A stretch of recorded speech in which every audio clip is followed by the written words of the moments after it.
today we are going to be watching 2000s infomercials were peak television. To be fair, I'm old. I'm going to be honest with you. I am ancient, dust.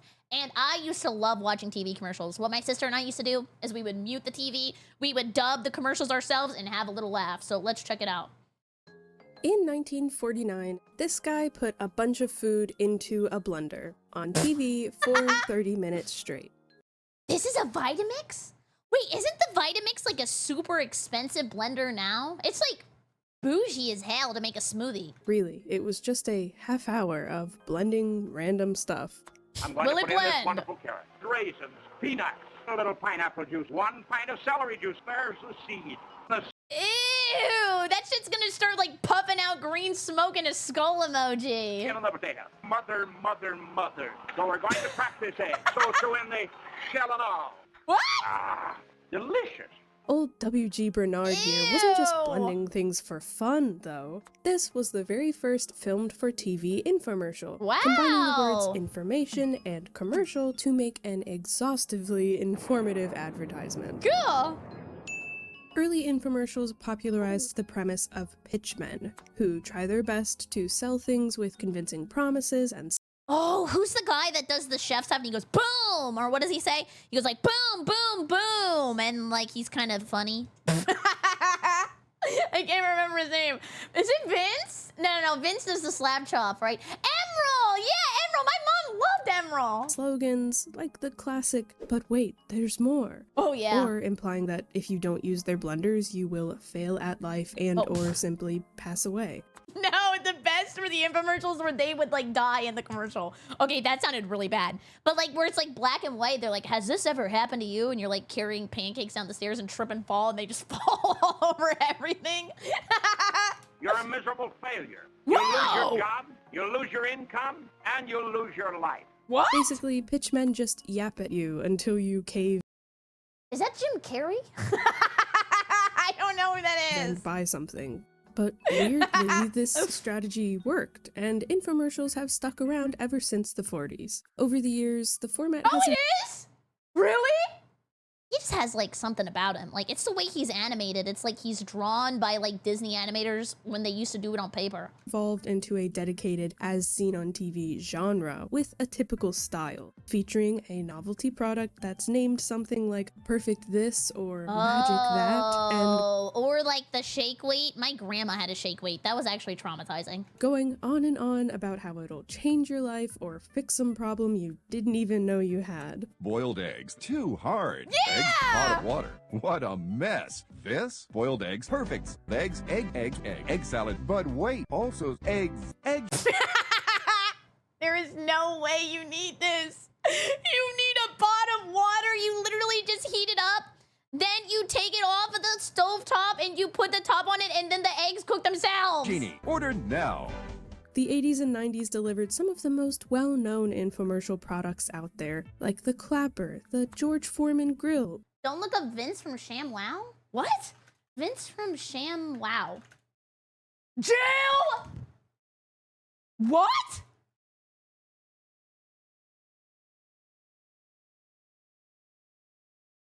Wait, what the hell did he do? The ShamWow guy was arrested in 2009 after getting in a bloody fight with a hook. What? How do you guys know this? Oh my god. He didn't love his nuts. You're wrong for that. Oh my god. Dude, Vince, what the hell? It was in Miami. Dude, you guys want to see his mugshot? This is crazy. Look at this. What the hell? This is crazy. Yep, that's him. I mean, he got caught. But wait, there's more. I don't want to know anybody else. I don't want to know what happened. My God. George Foreman Grill, or the Chia Pet. And what? I wanted a Chia Pet so bad. There were so many things I wanted as a kid that would have made no sense. Like the dump and bake. I wouldn't be baking anything. That was giving my mom a 9 to 5. Watch Mojo or BuzzFeed or any other listicle maker out there love to mention these same products over and over because, sure, they are iconic. But you know what's often missing from these iconic, super epicest infomercials of all time lists?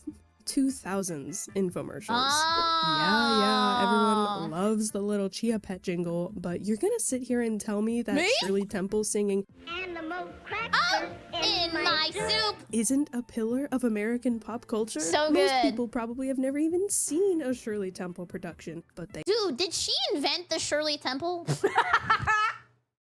I used to work as a bartender, and the one thing I hated was whenever there was a kid who was obsessed with Shirley Temples, I would always have to make it at the bar, and somebody's table would be like, I need a Shirley Temple. And another one. And another one. I have seen the infomercial for her DVD box set that was aired incessantly. The mid to late 2000s revamped the entire genre with new quirks and conventions that made it kind of entertaining to be advertised to, especially at 3 in the morning when— Yeah, they don't make commercials like this no more. Now it's just boring. between episodes of George Lopez on Nick at Night. Oh my god, you know how many times I woke up to the song? All the time. You could watch oiled up men vigorously use a shake weight, or an old guy pee into a golf club. When you really have to go. Should I buy that for my dad? My dad loves going golfing. Appears to everyone that you're just checking out your club. At first it seems comical. I thought this was a family channel. The products got wackier, the pitches got more intense, and the black and white rage bait footage of idiots failing very simple tasks was more exaggerated than ever. Dude, I used to always get so mad at dumb products. I kind of did earlier about the eggs, but then you have to remember there's like old people and like arthritis. It was fun. The ads also got shorter, choppier, and appealed to urgency. 30 seconds instead of 30 minutes. There's no time for some guy to stand around improving about his blender anymore. Someone has fallen and they can't get up. Help her! Blending lots and lots of fruits? Who cares? Now it's lots and lots of jets and planes. And one that I remember, the zoo posters. Or the Zoo Pals, or the Tiger poster. And you gotta call now. Even when you weren't watching TV, you could get even more infomercial content on YouTube, which was ripe with parodies. The format was just so silly and easy to imitate and resulted in some of the earliest viral videos. He was gonna be my boss. I don't know about you guys, but Ryan Higa, especially, big bouncing inflatable green ball, and Guys, I have a real question, and please don't make fun of me. Is he actually Maya's cousin, or is this like a meme? Like, I do want to know. Like, I see it all the time, and I'm not sure if it's a joke or real. Who? He is? He's not? Well, there we go. No, I guess we'll never know. How to Be Ninja genuinely changed my brain chemistry. I don't say that lightly. It's not just that I'm nostalgic, even though I very clearly am. The 2008 financial crisis led to stations airing more infomercials because it was cheaper, especially in the US, which led to more infomercials being produced than ever before. It was literally the era of infomercials. Since there were so many, it's impossible to mention them all, but I'd like to make an iconic, super epicest infomercials of all time. The word art! Oh my god, I used to love making PowerPoints when I was a kid in school. I felt like I was like a little movie director for real. List of my own. To touch on some of the classics, the undermentioned bangers, and the pitchmen at the forefront of it all. I was a kid throughout the 2000s and mainly watched children's or family-friendly channels, so a lot of the infomercials that take up space in my brain are ads for toys. And starting off strong, what's cooler than a toy that defies gravity? Ooh, let's think. Toy that defies gravity. I saw it. It was in the chapters of the video. I was gonna say moon shoes, but you know what? Now that I'm thinking about it, I'm thinking hover disc. You ready to catch one of the hottest toys in America? Introducing the incredible hover disc. I do remember this. Oh my god, this was like the same thing as like the cancer balloons. Do you guys remember that? They were like little like pre-cancerous cells you would put in a stick, and then you would like blow on it. This gravity-defying saucer is so cool. That is You've never pretty seen cool. anything fly like a hover disc. The hover disc was touted as a flying, hovering, gravity-defying disc of the future. And the fun doesn't stop there. One of my favorite parts of any infomercial is when they start listing random words or situations to make it seem like their product has tons of uses beyond its basic function. Did you see that? It said filled with helium. There is no way my mom would have also bought me helium. I would have had to blow this up with hot air and then it would just fall on the ground and do nothing. Like, I'm gonna be for real, this would have been a huge waste of time for me. With the hover disc, for example, you can invent tricks, bounce it, bank it, fly it, push it, toss it, tap it. Sure, half of those are synonyms, but that doesn't mean they're lying. They are definitely stretching the truth when it comes to the defying gravity claim, though. I'm gonna be honest with you, how long would you be entertained? Maybe like 2 hours? Then I'm probably done. Maybe I just am inside too much. As a kid, I really thought that this was some magic and or futuristic toy that would fly around on its own, but there's clear text on screen that mentions you need to fill the thing with helium, That sucks. which does all of the work. Because then I'd rather just like huff it. I wonder what I would sound like with helium. That has got to be way worse than normal. Despite all its claims, it seems all the hover disc really did was sort of float and take a bit longer to reach the ground than, say, a normal frisbee. It doesn't seem all that different from the sad, half-deflated helium balloon you'd keep from your birthday party and refuse to throw away. Yeah, because then I can play How Long Can We Keep It Off the Ground? Just more conveniently disc-shaped and overpriced. But damn, these people are rich! Am I old now so I realize that? But like, and refuse look to at throw this. away. Just more conveniently. What the hell are they doing with the hover disc? You guys live in a mansion, ain't no shot they're not playing on their gaming PCs, VR, everything. Like, this is nuts. Disc-shaped and overpriced. But I can't be too adult-minded and cynical about it. It does still look like it'd be really fun to play with, so I'm willing to let the whole lying about the flying thing slide. Speaking of lying, though, I learned a hard lesson in don't believe everything you see on TV through a different infomercial for a little toy called Squirmals. Oh my god, I always saw Squirmals at the mall. This is mall core to me. And what they would do back in the day for like people who are way younger than me is they would get some guy who pretended to be a magician. I'm not even kidding you. This shit was actually like lying on steroids. He would pretend to be a magician in the mall, and he would have like the little worms climbing up his arms and like coming in and out of his ears and like up and out of his shirt, and he'd be like, look at this, look at the magic. If you buy the Squirmal, you can be a magician too. I say little because look at him, he is little. You never want to hear that. Just a small guy with fur and eyes and feelings. He's a performer. He's amazing. He's your furry little friend. Wrong. Squirmal is none of those things. Squirmal is a lie. He's on a The whole string. premise of this worm is that it's a crazy little critter that moves around, wiggles, jumps, flips, and does any other trick like magic. It's See, I told you! This is built by magicians! Oh my god, I got so mad my phone thought I said Siri. This is a magician pyramid scheme!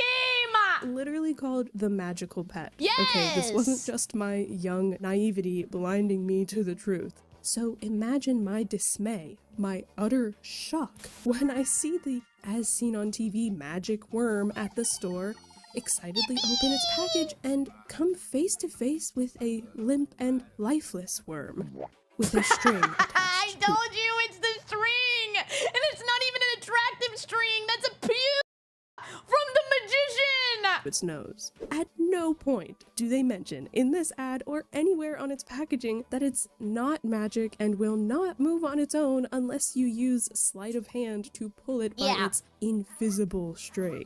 And by visible, of course, I mean completely visible. Yeah. Especially if you're 9 years old, have no idea what you're doing, and Oh my are God, wrought you got with scared. betrayal. The only thing that alludes to it not working as magically as advertised is the few times they mention learning the secret to Squirmals. It does awesome magic. How it works is secret, and nope, it's not static. I just thought they meant, like, you gotta learn how to wrangle them. Yeah. Wait, have you guys ever, I know I talk about this all the time. Have you ever seen Better Call Saul? There's like a scene with there's ice cream on the ground and a bunch of ants walk all over it. And I learned that those were real ants, not CGI ants. And they were controlled by somebody called an ant wrangler. That is somebody's job. That is so awesome. I didn't think it was an actual secret, and that the secret was that it's all a lie. I know it sounds dumb that I expected it to be alive or something, but I thought it might be like a sea monkeys thing, where it'll come to life after you activate it, or it was just a toy, but it was battery operated or something other. There's something about this video quality with 2 cups that reminded me that, oh my god, not the one video, but the people used to be cup stackers. That was like very competitive when I was a kid. When I went to class one day in like PE, they set up a table and made us stack cups. Then string, but Big Squirmel got me, I guess. I'm playing it up a little, but this actually still frustrates me so much. It also doesn't help that these things have come to colloquially be called worm on a string in recent years as if just to taunt me. It was supposed to not be spoiled. Why are we just telling everybody the trick now? I can't be the only kid they tricked though. Please, if you or a loved one have been affected by squirmel trauma, just let me know that I'm not Get a alone. lawyer. And speaking of lying, again, kinda. Another infomercial toy claimed to float and defy gravity. But this time, instead of being disc-shaped, it was ball-shaped. I actually didn't get a Fushigi. I think I just didn't really believe in the magic. Because it was But they are kind of cool. And that's it. It's here. It's wild. It's sweeping the nation. It's Fushigi! Fushigi was a toy that came on strong and made a lot of bold claims. Look at that! In addition to defying gravity and floating, it also levitates. Gotta love those synonyms. And confuses the senses with its mind-blowing movements with no strings and no tricks. Unlike How? A magnet? How do those work? another toy I know. I actually don't know how this They also imply works. that it's magic. The magic gravity ball. Magic? Maybe. But then backtrack like 10 seconds later. And you don't have to be a magician. An illusion? You decide. So There's something about a ponytail that makes me feel magic. Does anybody else feel that? Like, I would look at him and I would think he's a magician. that you're confused as to what Fushigi even is or what it does. Fushigi, like, I don't know what. Oh my god, this video! She's seen! You even know from, like, the flannel shirt? The side bangs? Holy shit. I wanted to be seen so bad when I was a kid, and my mom told me no. This is the coolest thing ever, and I can do it. Because what it actually does is nothing. On its own, at least. Fushigi is a ball made for contact juggling, and you don't need a Fushigi branded ball to contact juggle, but you do need years of practice to master it, which Oh, so we're just seeing somebody who's in, like, diamond rank, and they're selling these to people who are in, like, cardboard? is the exact opposite of what Fushigi claims many times over in the ad. Dude, okay, so it said therapeutic. For YouTube's sake, should I go away from the women in the bikinis first? Okay. I was gonna say, like, my dad had these, like, magic where these were, I don't know if they were actually therapeutic, but, like, you would put them in your hands and then they would, like, make, like, bling, bling, bling, bling, bling noises. And then you had to, like, rotate them, but, like, not touch because they would make, like, a loud noise. Do you know, what are those? Like, I haven't seen those in so long. I remember that from, like, the 2000s. Oh, they're meditation balls. I haven't seen one of those in, like, a long time. The exact opposite of what Fushigi claims many times over in the ad. Young or old, big or small, anyone can Fushigi from the minute they pick up the magic gravity ball. Like, to be fair, this is W marketing, though, right? Like, you just feel like you're missing out. Like, this is, like, extreme FOMO. You can do this. Mystify, amaze, and confuse your friends in just minutes. When you are well practiced, a typical acrylic ball can really look like it's floating. Yeah, he looks like the Avatar! But it comes from a learned skill, not a $20 infomercial product. Oh my Curtis God. Connor has a video exploring more of the lies of Fushigi, more like Fushitty. It's so stupid. Fushigi, and this comment on that video from an actual contact juggler sums up its misleading advertising and further controversy. Okay, Okay, here we go. Skip ahead. I'm a professional contact juggler, and I was during the inception of the Fushigi. Here's some extra background information from someone in the community. In the last video I made a comment on, I was going to copy paste it here. Later today, I'll add some stuff to the Fushigi. Fushigi is a brand of ball used for contact juggling. It was a horrible contact juggling ball. It was a contact juggler for years before Fushigi invented. The creator came to our forums and even asked us twice. He didn't even ask. He didn't actually take our advice. And Fushigi just killed the contact juggling on the spot. The problem you see is this video. Contact juggling is hard, very hard, and it takes hundreds of hours of practice to make it look good. And people in the commercial were doing beginner moves and not that well. Damn, he just dunked on some kids. Before Fushigi, I would be contact juggling in public and people would be amazed. They'd stop in their tracks with their jaw drop, come over and ask questions. I'd hand them the ball and they wouldn't believe that it was just a very heavy ball. He lost his clout. He's so sad. He said this was magical before it got gentrified. Then Fushigi came in, the reaction was, oh, it's just a Fushigi. And I just kept walking because I thought the ball was doing all the work. It's a magic trick. Never mind the years it took to nail these moves. Stuff 100 times more complicated and smoother than you'll see in this commercial. It was all reduced down to a party trick. Other members of our forum were street performers, and they had it even worse. They'd contact juggle in their acts and had a very noticeable decrease in tips because people thought it was the magic ball. No! People thought they just bought the ball and hit the streets a week later instead of 5+ years of practice. You can see all the people in the comment section who were disappointed that they got a Fushigi and it was just a ball. No! Also, it's a terrible contact juggling ball because it's too small and light. Real contact juggling balls are solid acrylic and very heavily, easily twice as heavy as a Fushigi.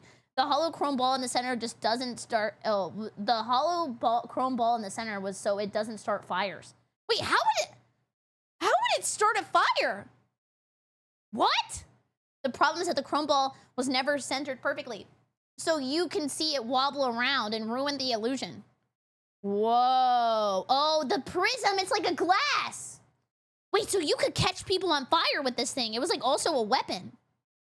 Damn. Plus, the chrome ball had a big seam that you can see. The only illusion works if you have a perfectly rounded ball with no markings and can see the rolling rather than you see it floating. In short, Fushigi killed the contact juggling, and all of us in the community hated it even more than all of you who opened it up on Christmas morning. Bro is the reverse Fushigi. I swear that's it for infomercials that lie, for now. They're not exactly known for being overtly honest or reliable. But how about something more fun, with fun in the name? And it can... Fun? Let's think. A product that starts with fun. Fun? Fun? Fun? Funfetti. Elephant? I don't know. Did you hear that? Lots and lots of trains? It sounded vaguely locomotive. What? Okay, that was weird. But anyway, back to fun slides. What? Oh, no, I remember this. Dude, you got mogged by Heelys. Absolutely destroyed. You can Heely anywhere. And the best place to use Heelys was definitely at Lowe's because they had like the crazy nice smooth floor. Slide, ride, and cruise. And yes, those are all definitely different activities. Nowhere to run, nowhere to ride. Now wherever there's carpet, blast off with fun slides. I know my ass would have just slid into something that was kind of expensive and it would have fell on the floor and broke and I would have been banned from the fun slides. This ad shows kids sliding around down carpet ramps, across this little grind rail, and even racing, playing games, and dancing. And wait, yeah, isn't this the shit that Sonic the Hedgehog wears? And I have to say, it does look really fun and like it probably worked as advertised. But I think the real question for this one isn't, does it actually work? Dude, can you imagine? I was just thinking about this. 2008, you just lost the house and your kid comes up, Mom, I need fun slides. Can I have fun slides, please? I just want to slide all over the carpet. Please, can you buy these $20 things that I put on my feet and then just slide around the carpet? Please. And is this safe? The infomercial does address that this might be a bit of a hazardous activity, including reminding kids to not try to fun slide down the stairs. fun slide all over, but walk down the stairs. But overall, the safety mentions Yeah, are pretty right. brief. There's actually more mention of how it's totally safe for the carpet, so that you don't have to worry about damage to your floor. Accidental splits Otherwise, hurt. kids can just keep on sliding around in open, empty rooms with no furniture. You know, how everyone keeps their house. I get it. It's implied you move furniture out of the way first. Okay, actually making this into a game with the indoor carpet hockey, pretty good idea. But I really wonder how many kids were too impatient to do that, strapping them on right away and fun sliding right into the coffee table. That's what I was saying! I would break something. Our table! It's broken! Even if you did manage to avoid injury, these still seem like they just wouldn't be very practical in most homes that are full of obstacles, but could still be fun and or dangerous in the right environment. Yeah. But enough of the action and crazy activities. Heelys, Some heelys, heelys, kids heelys, heelys, prefer heelys. quieter hobbies. Bloom! I had Bloom and I got it taken away from me because I kept putting it all over stuff it was sticking to and I was eating it. Like arts and crafts, maybe. Was And I right? I think no better Bloom infomercial craft item represents the 2000s more than Benda what? Benda who? Oh. Benda roofs! These were all right. They just used to have them at this restaurant my parents took me to. It was called Isaac's, and they had sandwiches, but they would give the kids these, and I would just like start like building them together over and over and over again. They'd start trying to peel them apart. Bendaroos are reusable wax-coated strings described as amazing flexible building sticks, which lets them do, quote, almost anything. Worst part about these is they're slimy. Like you just feel like you gotta wash your hands or take a shower. Shape, stick, And they do not draw, taste good. decorate, build, wrap, bugs. They do look pretty cool, but do we think they're really that versatile?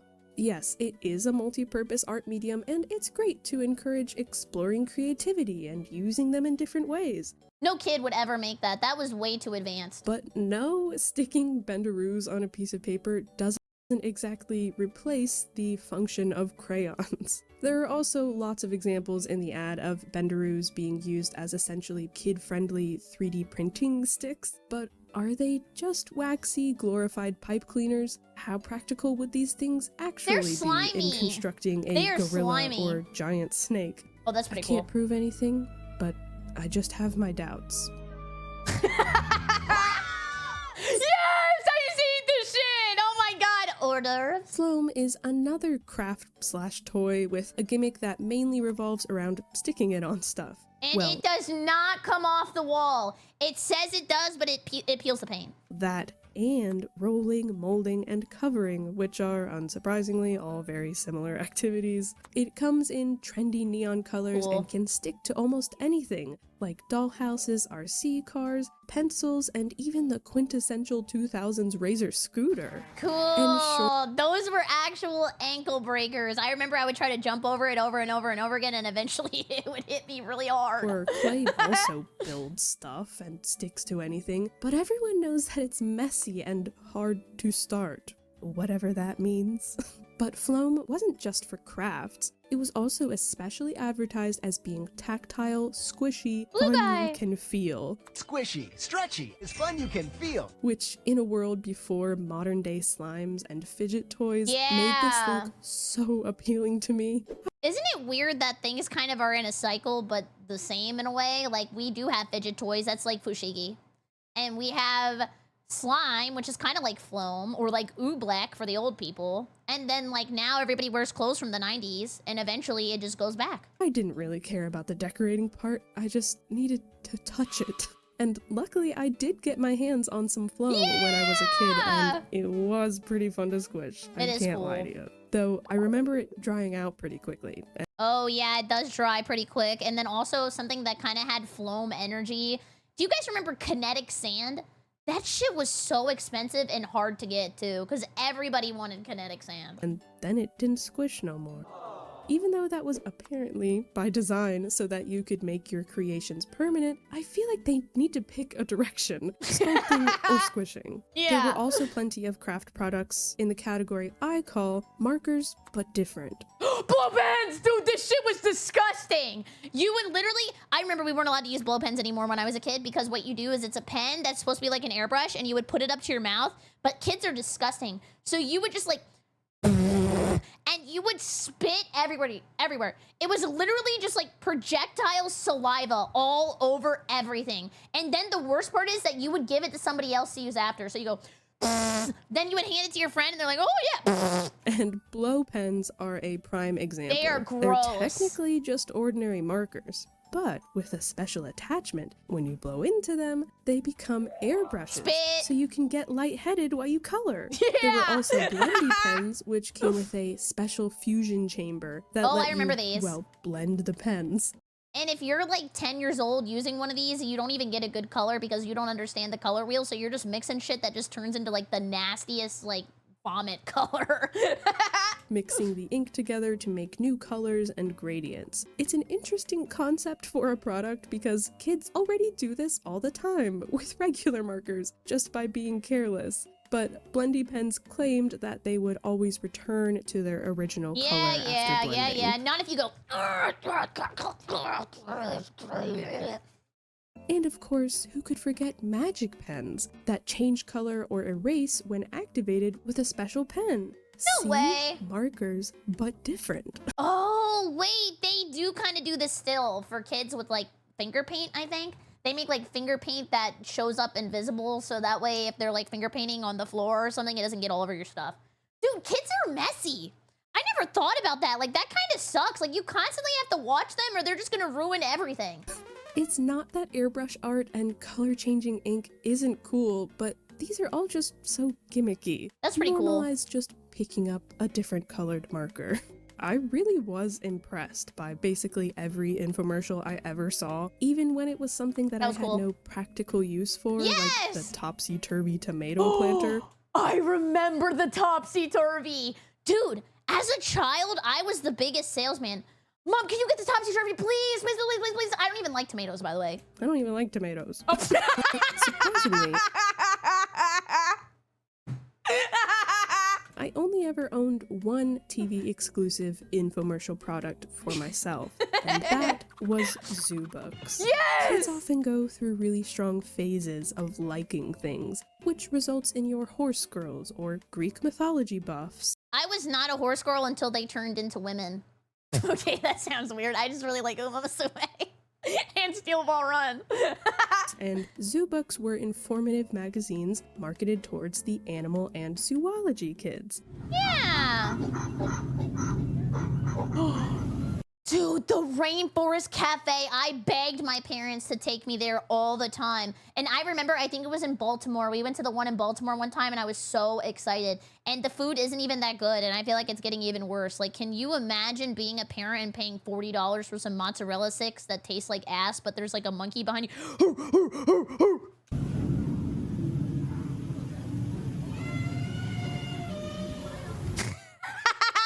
Took somebody to the Rainforest Cafe for like a breakup. Or like, Timmy, me and your mom were getting divorced. But I was not. Like, I just had to tell you, like, you're gonna have to pick where you want to go for Christmas this year. I was not an animal fanatic. I was a chronically online girly. Today looks like a good day for some mining. Even as a child. Oh my god, I loved Webkins. I had a Webkins YouTube account where I would draw Webkins creations for people. And I also put them on, like, lines of, I guess, what are they called? Like, fishing lines. I would move them around, kind of like those little squiggly worms. And one time, what we did for my talent show when I was in... I'm not even going to tell you when.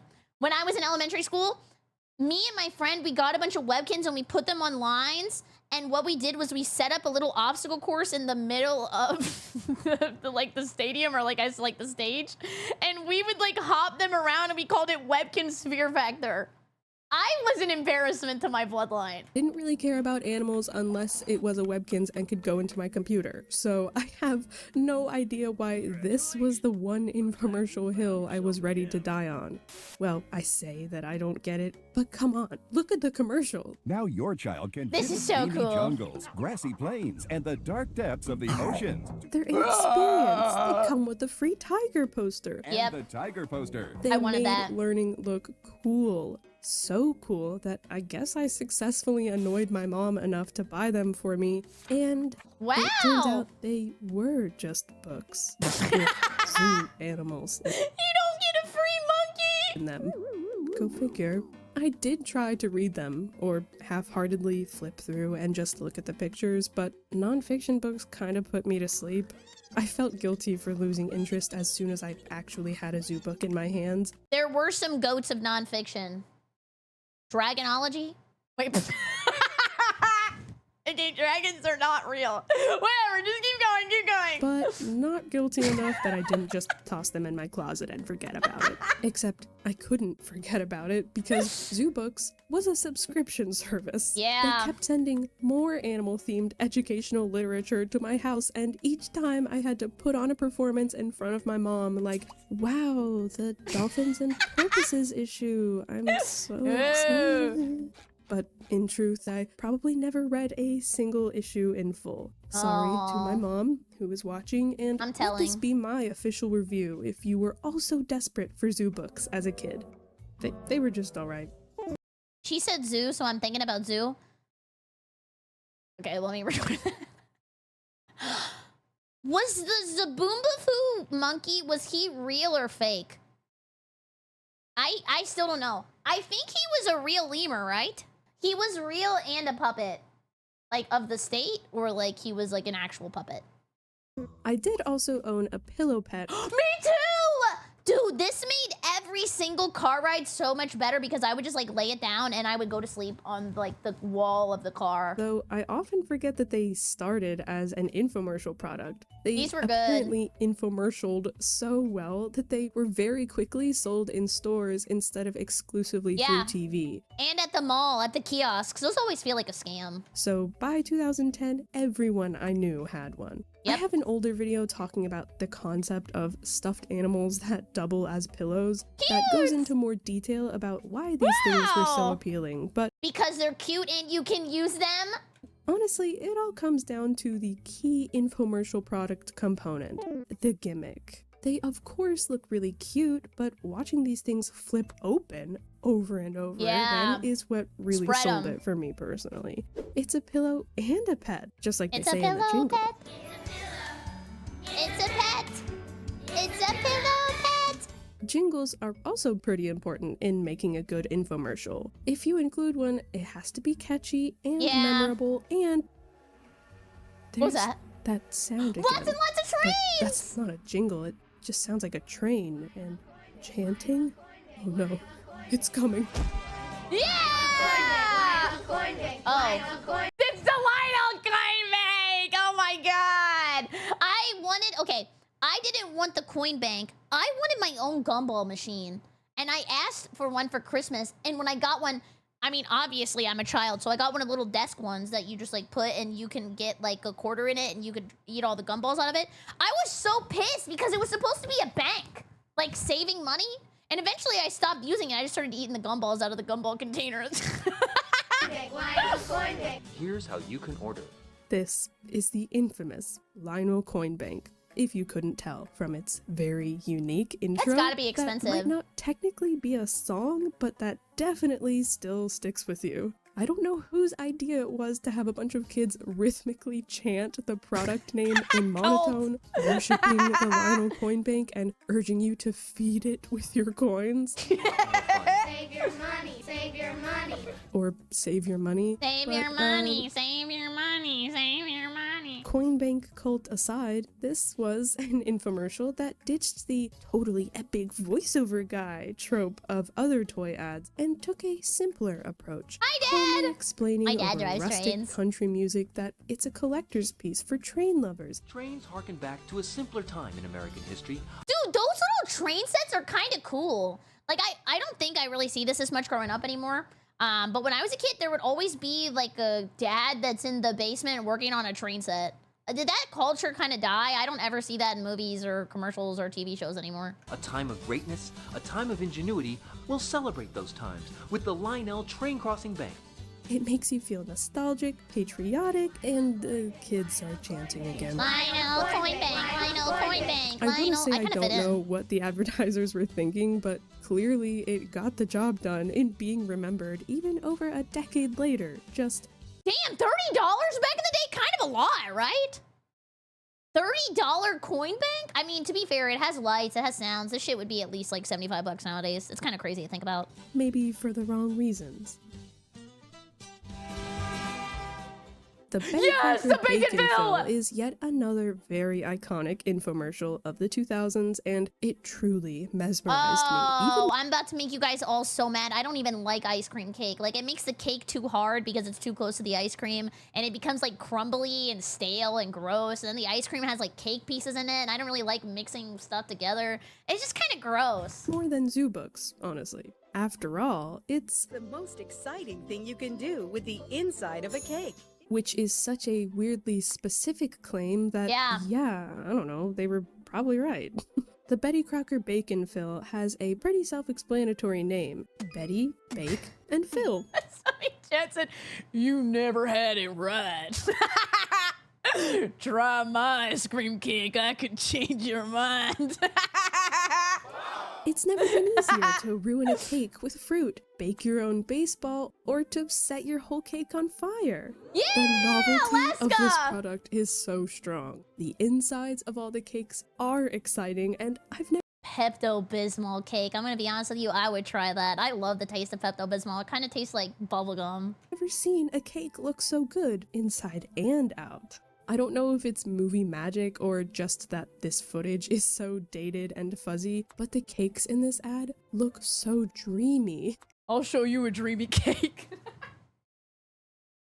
Back to the video. That flowery intro cake from the beginning, so washed out, yet so elegant. Or the way this lady does a little technique, so it makes that fancy pattern on the frosting. Okay guys, I have a dumb question. Is Betty Crocker real?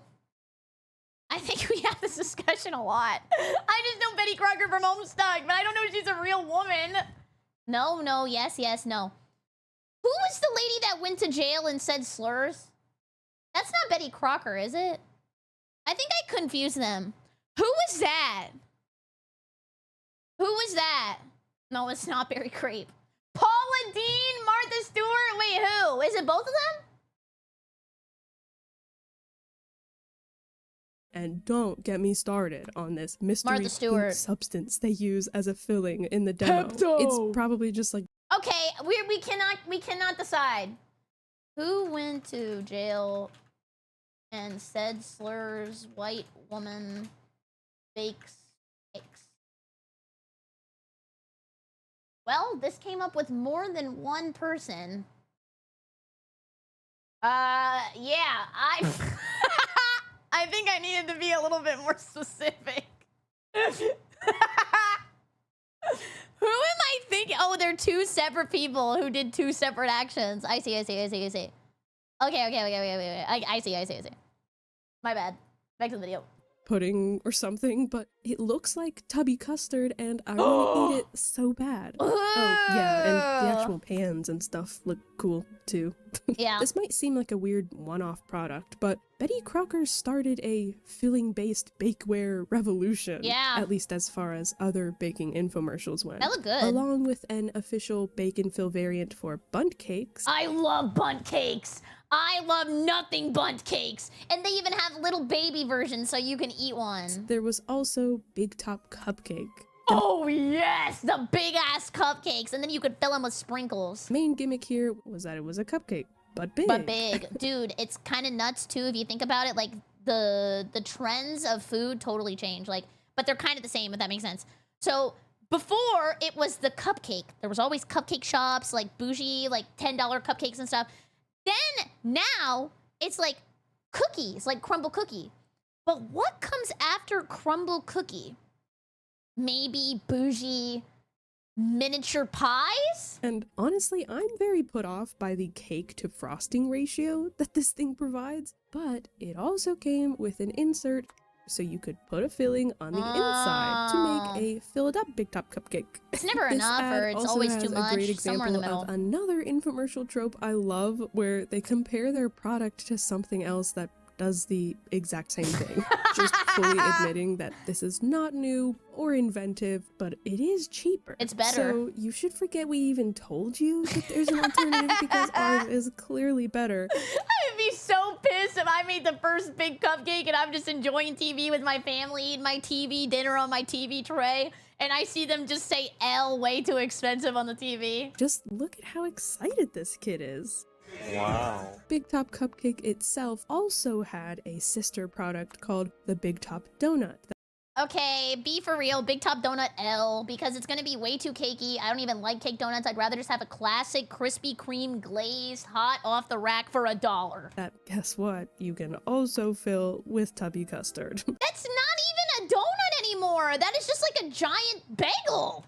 Or regular. Or a cake that's shaped like a donut.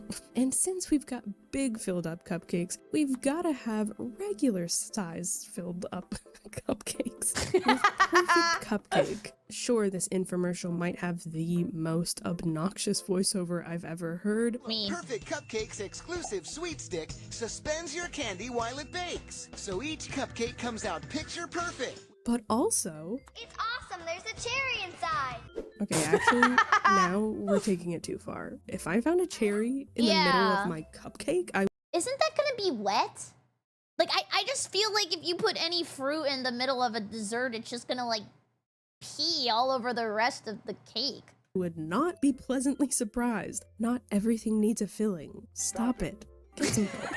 But that seems to be where the filling-based bakeware ends. While you could fill a brownie with anything, Perfect Brownie was designed to cut your brownies before you bake them. Or have you seen the brownie trays that are all like all edges, and they kind of make it like a labyrinth, and then it's just like all edge pieces? So you can bake, slice, and serve. They really put a lot of emphasis on this serve part. Half of the infomercial is them pushing the bottom out of the pan on a special rack. Like, look, now everyone can grab them and stuff. That's a good idea. The other half is them putting various other types of desserts besides brownies in the pan to show its versatility, even though it does the same thing every time, no matter what dessert is in it. I guess it does make the whole process slightly more convenient, but it apparently also turns every brownie into an edge piece. Oh no! Someone ate all the edges again. The solution? This patent-pending design which bakes each brownie separately. And implies that that's the best part, so I'm officially rescinding my approval. The neurodivergence in me does not like any kind of crunch to my baked goods. I just don't like eating something and then just getting nut. Like, because it's like if I'm eating a brownie and I run into like a walnut, I'm like, why? Like, you didn't have to reinvent the wheel. Like, just give me the brownie, or at least tell me ahead of time that there's like walnuts in it. I know that's apparently a hot take or whatever, so now is the official complain about brownies segment of the video. Go ahead and type your strong opinions about middle versus edge pieces now. Oh, okay, chat, middle versus edge piece. I know I mentioned the edge pieces, but I'm more of a middle piece kind of person because it's like goopy. And I would rather have more goop than more like hard edge. I'll wait. If you're not much of a baker but still want something sweet, there was the original chocolate factory. Introducing the Oh, I wanted this! Oh my god, you brought back... I don't even like chocolate! I wanted to just fill it up with white chocolate and peppermint. Oh my god. Chocolate Factory, the fun, easy way Oh, to turn I wanted this. I wanted into this. extraordinary desserts. That Put some cheese in also there. really had me in a chokehold by making all the chocolate look so good. Look at that dunk. Oh my god. It's just a graham cracker dipped in chocolate, but I'm still convinced to this day that it would be the best thing I've ever eaten. Despite the name, this product isn't so much of a factory as much as it's just a double boiler. It doesn't even come with chocolate. You have to buy that yourself. But the infomercial really highlights all the things you can do with the chocolate after it's melted. Like dip, dunk, fill, and pour. Why does the chocolate look so good after being poured into molds? Or do you think this is like fake movie chocolate? Like this is not actually chocolate, it's like dirt. Like, you know, whenever they make like fake ads, they use like, actually I do know this. Whenever they would do ice cream, I think they do actually mashed potatoes. Put on a stick. Why do I not even want to eat it so much as I want to wrap it in the special wrappers they include and make a gift basket? Oh god, you angered me. She said gift basket. I wanted an edible arrangement so bad for so many years. Then I looked it up online. They're like $200. For what? Some sticks? And you're telling me I can put caramel or cheese into this thing too? I'm going on an all-liquid diet. Baking and melting cheese. utensils are great for That's what when I you want said! to add some 55 style bucks! to your desserts. But what if you want to add in some style to your hair? Enter the InStyler. Flat ironing your hair basically every waking day of your life. Dude, I used to do that when I was in high school. I would just straighten the shit out of my hair because I wanted to be emo so bad. Was very on trend in the 2000s. Yeah. Bone straight and heat damaged was pretty much the only hairstyle. Yep. And we liked it that way, I guess. But the InStyler didn't just straighten. It could also flip, curl, add volume, Get and it, girl! this. Whatever that little piece is doing. I know what they're doing. They're simulating the bump it. Do you guys remember that? It was like a piece of plastic you put on your head, and then you would take your hair and you would wrap it on top so it would give you really big head.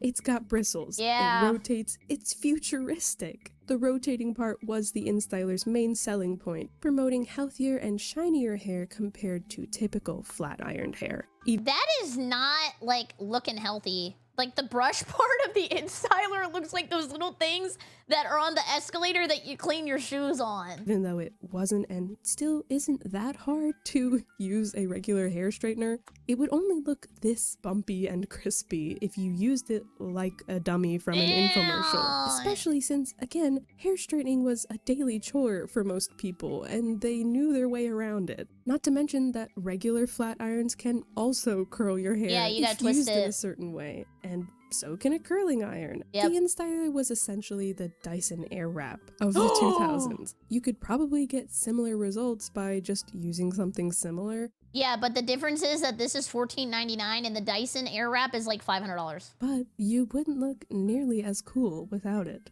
What if you did want bumpy hair though? Only this time, we're not talking infomercial dummy bumpy. We're talking bump it bumpy. It puts a giant bump in your hair. You get to look like the Long Island medium. Just look at the difference. It's so bad. Who wants to look like a Roblox avatar? Every time I revisit this ad, all of these insane hairstyles never fail to shock me. It's not just that they're huge and weird. Oh my god! They're wearing helmets! But that they're trying to pass them off as being super trendy. Imagine being able to create today's hottest hairstyles in seconds. Perfect Rockthie, I'd like to see your manager. style and volume every time. I may just be a humble, nostalgic YouTuber, but I was there in the 2000s and 2010s, and I can pretty confidently say that no one was regularly wearing their hair this large and bulbous, unless you count Scene Kids, Amy Winehouse, or the Long Island medium. That's what I said! Holy shit! Me and this lady are on like the same wavelength. This is insane! Which I doubt we're using bump its anyway. And honestly, it doesn't seem like this weird piece of plastic just sitting on top of your head would be able to withstand the force of dancing to G6 and the... Why would her name be the Long Island medium when her hair is so large? Think about that. Club. So would it even really be worth it? If you really Popping bottles in the club and fashion, like a G6. Oh my god, I used to stand behind this puffle and I would make my avatar like talk and it would look like the puffle was talking and I would try to trick people, but everybody knew people did that. The one and only Snuggie. Blankets are okay, but they can slip and slide. And when you need to reach for something, your hands are trapped inside. True. Now, there's the Snuggie, the blanket that has sleeves. Or you know, maybe like a jacket? While not a beauty product by definition or use, it's still sure to add some... Bro looks like the Deacons of the Deep! flair when you're lying on that chair. See, I rhymed like the infomercial guys do. This blanket with sleeves was advertised as combining practicality with comfort, keeping conveniently cozy while doing everyday tasks like talking on the phone, knitting, or watching TV. Clearly, I've got a pretty strong 2000s bias, but I still swear that the Snuggie has to be one of the most infamous infomercial products of all time. And everything used to be $19.95. You got something for free. Not anymore. And not because the ad was full of lies, tubby custard, or children chanting, but because the thing itself just looked so dumb. The most common critique you'd hear about the Snuggie circa 2009 is that it's essentially just a long backwards bathrobe and that you'll look really silly while wearing it. How hard is it really to just take your hands out from under a regular blanket or to maybe wear a sweater?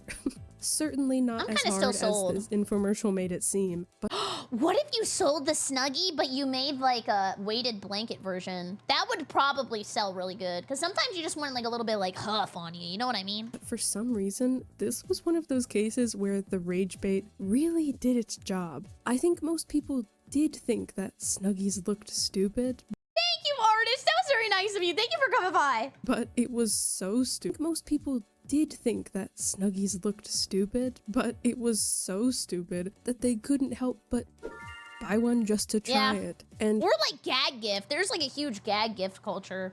Like you would just be like, what, you got me a Snuggie? Whether you were wearing your Snuggie ironically, sincerely, or to eat breakfast in every morning before middle school, like me, it was still contributing to sales, so pretty quickly, they were everywhere. Yeah, or like white elephant gift, that's a really good idea too. Like just something to put like in the middle and then someone gets it and they're like, I kind of do want a Snuggie, but I didn't really want to deal with the social consequences of buying one. There were Snuggies in new colors, new designer patterns, new whatever. Oh my god, Grandma! Holy crap! I knew I liked Rosalina. This one is Snuggies for your kid, Snuggies for your dog, college theme. Hell no. Am I supposed to buy a Snuggie for Coco? No shot. This is for them like hairless mother suckers. Variants with hoodie pockets, tail-shaped variants for tail activities, officially licensed Weezer variants.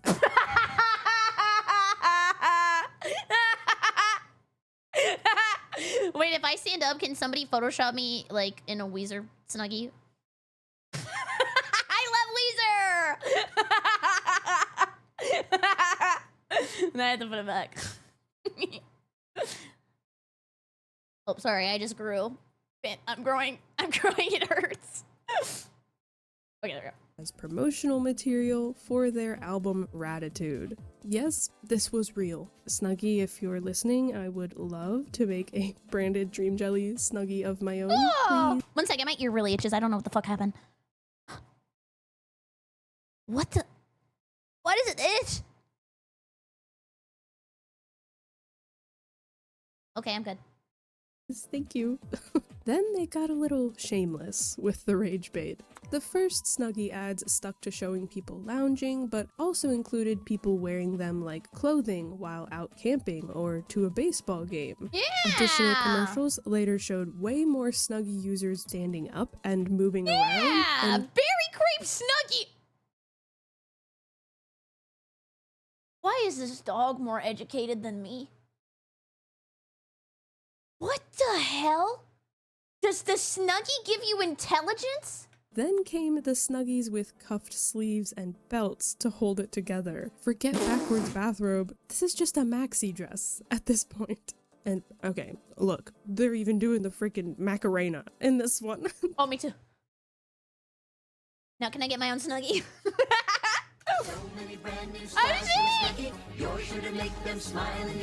They were trolling us, but you can't help but love it. Or at the very least, respect the hustle. Hey, get a Snuggie! When it comes to infomercial infamy, sometimes it's not the product itself that's all that infamous, as much as it's the guy that sells it. Yeah. Okay, she's selling it. You sure you don't want to... Naked Grandma! What the hell?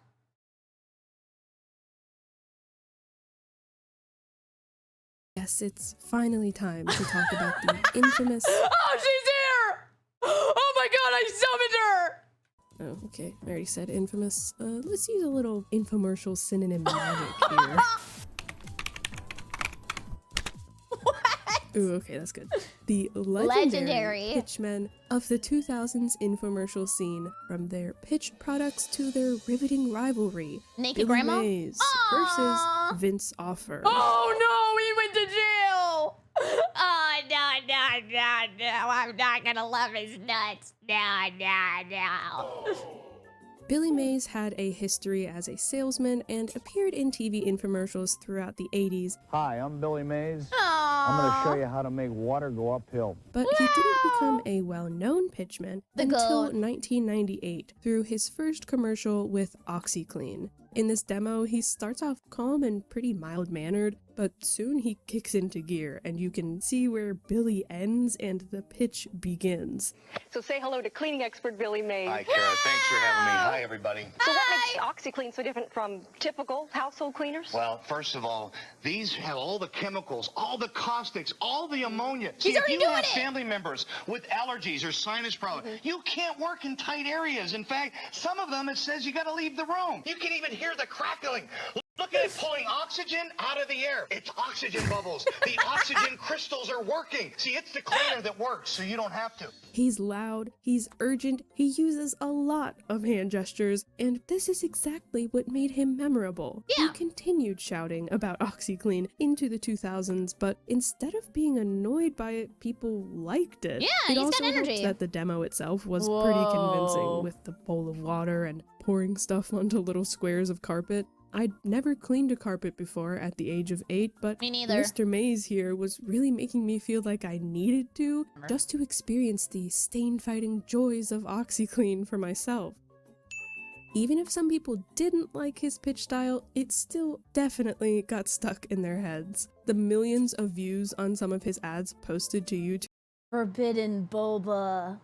are proof of it. Who spends their leisure time willingly not just being advertised to, but shout advertised to? People who recognize talent. That's who. Soon enough, Billy Mays wasn't just pitching OxyClean, but all kinds of Everybody stuff. wanted the him. Samurai Shark, the Steam Buddy. Oh, I remember Mighty Steam Buddy. Mighty Mended, Kaboom, Big City Sliders. Oh, I remember the Big City Sliders. Also, I don't know why I would need a specific pan for that. Can't you just like make a ball and then like smush it down? The list goes on and on. Yeah, I and don't since he always made sure to introduce himself, Hi, Billy Mays here for the Wow, the voices! he became a household name and figure in pop culture. There were Billy Mays meet and greets, Billy Mays on The Tonight Show, Wow. Billy Mays parodies, from South Park to Oh, official cameos with major networks. Dude, if you make it into South Park, like you made it, especially back in the day. Have you ever tried to get stains out with an ordinary cleaner? You do I'm not gonna lie to you. It is tough. Try OxyClean. Hey, we all make mistakes. That's what you told those Yakuza businessmen. What? But they did not want to hear it. He even landed his own TV series in 2009 called Pitchmen, which was essentially Shark Tank, but for infomercial product pitches. Oh, that's kinda cool. Anthony Sullivan featured alongside Billy, who I used to think was his OxyClean pitchman rival, but Yeah, it I did turns out he too. was actually his OxyClean buddy. Oh, wait, I thought that they were like, I don't know, Yugi and Kaiba. How cute. The grind never stopped. He was the king of infomercials. No one was doing it like him. Dude, isn't that crazy? I thought that they were rivals, and then two people who I thought were friends who actually weren't were the guys from Mythbusters. I thought that they were besties, but they actually just didn't get along, but were very professional. And so, someone else came along and did it differently. Enter... Hi, it's Vince with ShamWow. Vince Offer, better known as the ShamWow guy. The first infomercial for the... Okay, I'm gonna inform the YouTube Andes because this might have got cut out from the beginning of the VOD because we were looking at all the bad things that people have done in the world. He ended up going to jail because he beat up a... That's crazy! Look it up. ShamWow aired circa 2007, and the game was changed. It had cola. Here's some cola. It had ASMR. Doesn't make a mess. Wring it out. It had sass. 50% of the cola right there. You follow me, camera guy? You're gonna spend $20 every month on paper. Okay, to be fair, rewatching this and knowing what he did, he kind of does have psycho vibes. towels anyway. You're throwing your money away. Vince wasn't just different from Billy Mays, he was different from pretty much every other pitchman and infomercial out there. And again, it also helped that he was selling a product that had a very convincing demo. I wanted to be saying, wait, is he on drugs? Okay, this pause is not. Maybe the pause helped me decide on my answer on that one. wow every time too. You'll be saying wow every time you use this towel. From that point forward, it was the battle of the pitchmen. Billy Mays... Timu Green Goblin. I'm done. Advertised the Quick Chop, and a bit later, Vince came back with the Slap Chop. ShamWow gets popular, and Billy Mays fires back with Zorbies. The Team Edward and Team Jacob of infomercials, and every consumer was Bella. That might sound like a dumb analogy, but this was literally 2008, okay? Twilight had just come out and was peak pop culture. Dude, I was such a Twilight hater because I wanted to be different. So I liked Warrior Cat. Team Billy had the volume, the smiles, the iconic blue shirt. But Team Vince had the passive aggression, the weird innuendos. You're gonna love my nuts. And the M&M collab.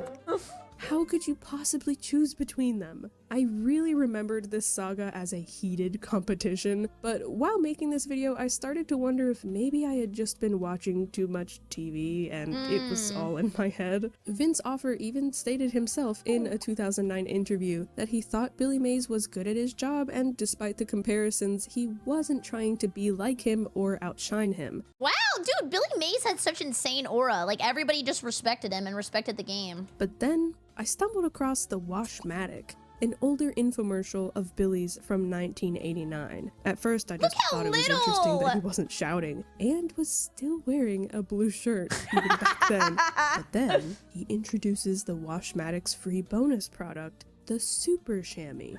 What? And it's an earlier, almost exact one-to-one of the ShamWow ad.